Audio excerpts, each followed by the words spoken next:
Greetings, welcome to Jefficho Films. This 2008 American-British sci-fi action horror is the closest thing I've ever seen to a Gears of War movie, loosely based on a role-playing game, so let's review Mutant Chronicles.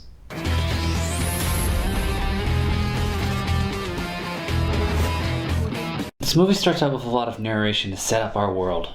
At the end of the Ice Age, a machine came with one purpose: to change man into mutant. After much suffering and death, a warrior Nakdon united the ancient tribes of man, and together they sealed the ancient machine beneath the earth. In the distant mountains of Eastern Europe, only the Brotherhood, descendants of Nakdon, kept knowledge of the machine alive in stories and myths in their sacred books of the Chronicles. In 2707, four corporations rule the world: the Capitals, the Bauhaus, Nishima, and the Imperials, and they fight each other in a war without end for what resources remain. Now we're in the war trenches with Sean Pertwee, who plays Captain Nathan Rooker, and he's taking bad CGI fire and bad CGI rain. Now let's save some time here. There's a lot of bad CGI in this. They did not have a big enough budget for their ambitions. Nathan watches as his men are dying, limbs are sawed, and Thomas Jane plays Sergeant Mitch Hunter collecting dog tags. The enemy is closing in. They exchange fire, grenades, gas grenades. Nathan gets hit, but Mitch saves him.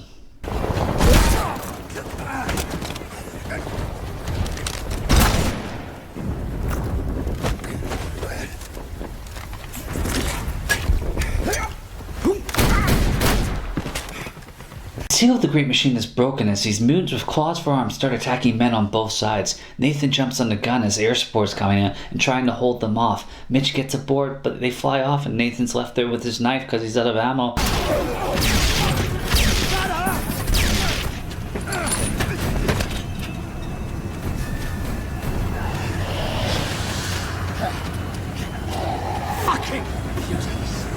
Next we're at a snowy monastery with the Brotherhood, where Ron Perlman, who plays Brother Samuelson, is reading from the Chronicles after he receives a message to a small group of his flock. He explains that the mutants dragged every body, dead or dying, into the pit, onto a machine where it mutated them into the enemies of man.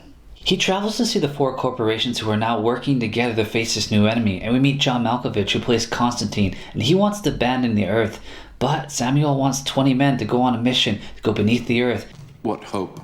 Fulfill the Chronicles. Give me 20 soldiers and a ship. And what can these 20 do that our armies could not? They can go where an army cannot.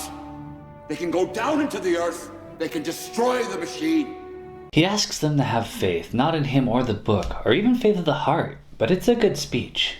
Mutants are attacking the civilized world, and his mother and son are running for an evac chopper, and she drops her ticket and manages to get her son on board. But fortunately for her, even in 2707, no one can drive.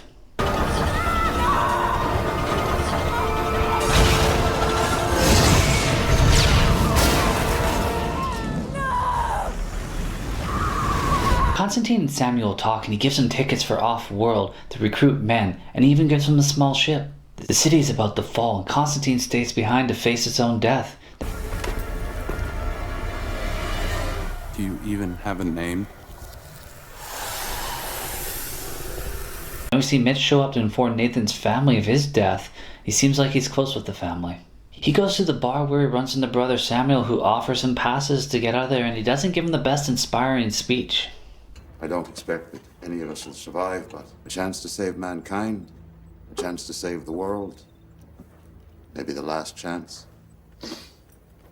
Well, fuck mankind. Fuck the world.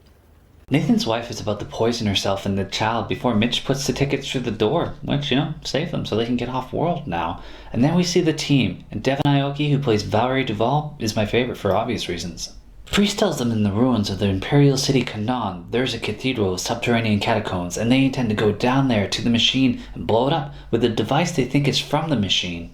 They have to find a key that should be in the machine when they get down there. Not the best laid out plan, but what do you expect when you follow ancient texts? Lieutenant Max shows them a chained up mutant, and that it usually takes a clip to kill them, but then we find out the classic way of doing it.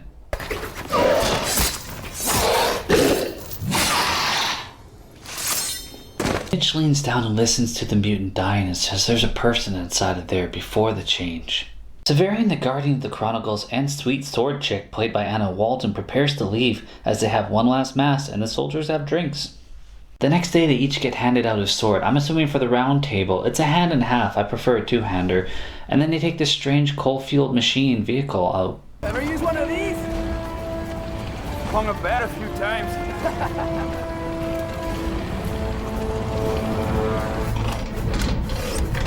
It flies. I wasn't really sure until it took off. It's more like this tank train, and then it passes a bunch of escaping transports, and the team gets to know each other. They all discuss who they gave their tickets to as a transport flies right at them. It's the mutants. Apparently they can fly one too, and they're on an intercept course, and they collide and all get into their escape pods. The first parachute breaks, and they decide to wait till they're lower before they pull the second one, and then they go through a building and pull it.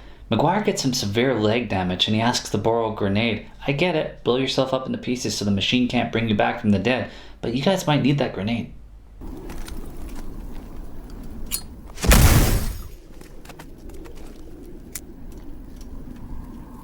They head out through the city and they're watching refugees leave as one mutant is watching from above, and the transporter's charging people for money to get on. Mitch doesn't like what they're doing, and he gets involved. Thomas Jane always plays a good-hearted cowboy.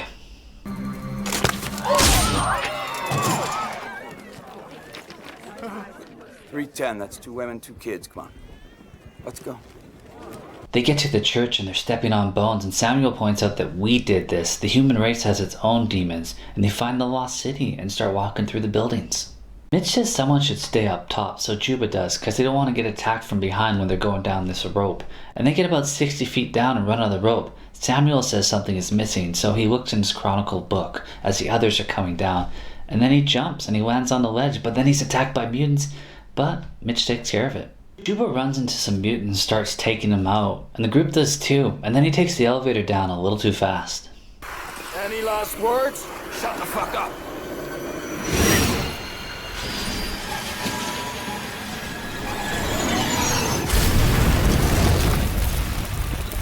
Mitch and Severian keep making eye contact, like teasing a little romance. If they had time and the situation was different, Samuel points out that these creatures are unlife, and that God will help them, and then he pours water onto the floor to help them find an exit. I know it's heavy green screen, but it still looks gritty. Mitch actually spots Nathan's still alive and being dragged, so he decides to climb down and save him as the group continues along on their mission. Probably should have used his sword when he took out a mutant. It would have made more logical sense than the gun, which made a lot of noise. He manages to pull Nathan and talk to him, and he tells him that he should be finishing his mission. Can't leave you here. I'm not asking you to. Remember that? He ends up killing Nathan so he doesn't have to suffer that fate. And then Max falls down to where all these mutants are, and he puts up a good fight. And Samuel says the mission's the most important thing. But Valerie says that we're still human. She jumps down, and the rest of them jump down. And they take out a lot of mutants.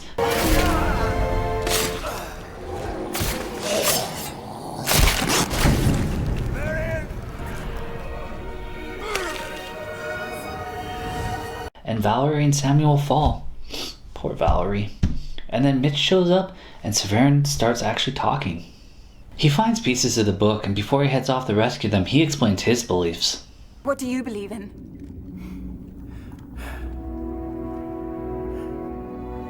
I'm not paid to believe.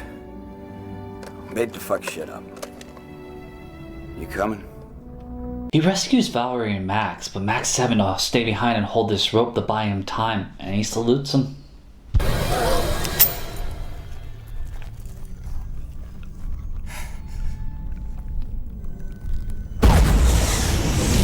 The explosion lands Mitch down on the machine, and it does a number on him, but he does manage his own escape. He finds Valerie and Severian, and the girls are demonstrating their skills with the sword as he puts the bomb into the machine.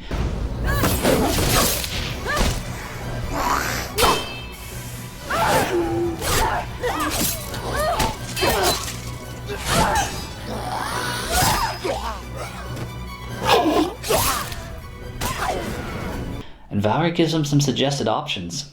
You gotta be shooting! Put it in the hole! Which hole? Any hole!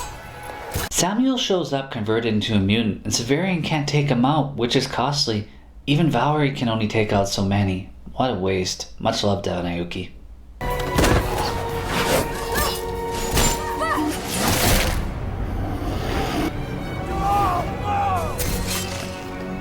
Mitch battles a mutant Samuel before using the sword to kill him and activate the bomb. And before he dies, Samuel tells him to have faith.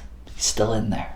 Mitch jumps down and lands in some water as the machine appears to be a spaceship and flies off. Hopefully not to Mars where all the survivors went. Mitch survives.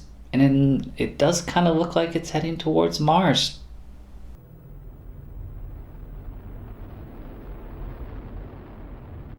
The game came out in '93, and the director took about 3 years to make this film. $5 million budget, but only made 2.1 million in theaters, which is, a big bomb. But it was very ambitious what he was trying to accomplish and the world that he was trying to show. And, it really does kind of feel like Gears of War when you're watching it. Kind of a little subplot there. The cast is great, and it is... You are Samuel. It's all right.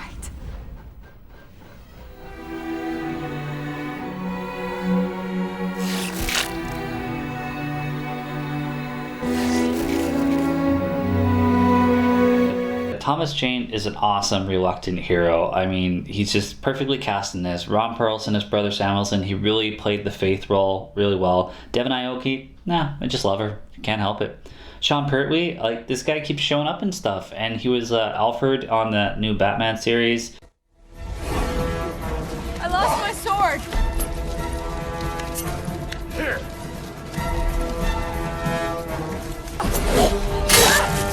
And yes, this is a bad movie with bad CGI, but the cast makes it a lot of fun to watch. It's serviceable, and it's different. It's nice to see something different, and that's what sticks in my mind and made me want to rewatch this again. Well, as always, thanks for watching.